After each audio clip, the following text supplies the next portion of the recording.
dans la planification budgétaire, quand vous regardez la loi des finances initiale et la loi des finances rectificatives, vous vous rendez compte par exemple que sur les 12 $, la part de la Guinée sur chaque 70 $, vous venez la traçabilité seulement que de 3 $ à l'époque. Où sont partis les 9 $?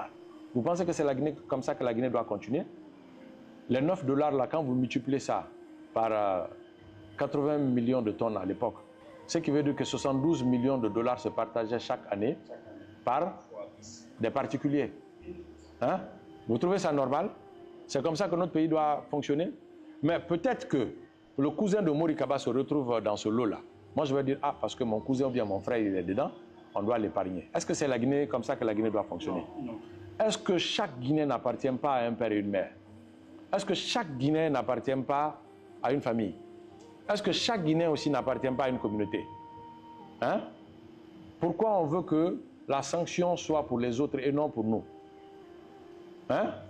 Vous voulez faire du mal au père d'autrui, au frère d'autrui, mais vous ne voulez pas que cette sanction arrive à votre niveau.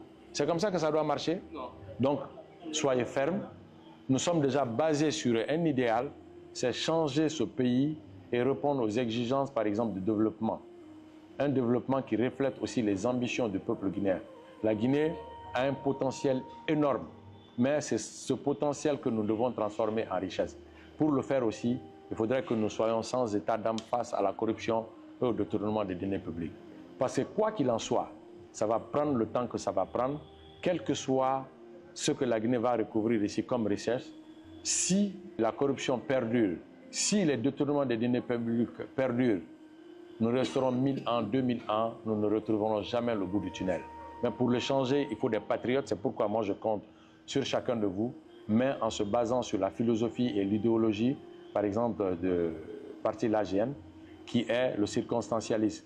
Comme on l'a dit, si vous ne le savez pas, le circonstancialisme est une idéologie politique, économique et sociale qui fait la synthèse du socialisme, du capitalisme dans ce volet économique, caractérisé par une interventionnisme étatique dans lequel l'État possède les moyens de production sans en empêcher les initiatives privées. Pourquoi? Parce qu'on nous a toujours dit que le libéralisme est le meilleur modèle économique. Et le libéralisme interdit l'interventionnisme de l'État dans les activités économiques. Pendant ce temps, les pays que nous prenons comme modèle, ces pays-là possèdent en milliers les unités de production. La France en détient 1800 et quelques unités de production. Si le libéralisme veut dire que l'État ne doit pas posséder les moyens de production, si la France détient 1800 et quelques unités de production, est-ce que la France est un État libéral? Si l'Allemagne détient 3000 et quelques unités de production, et si le libéralisme veut dire que l'État ne doit pas posséder les moyens de production, cependant, est-ce que l'Allemagne est un État libéral? Tous les pays développés sont passés par un mécanisme qui fait posséder à l'État les unités de production pour que cet État puisse faire face à ses obligations financières. Et je pense que la Guinée doit aller dans ce sens. Nous ne sommes pas pour la nationalisation de tout, non, mais nous pensons que c'est un secteur clé.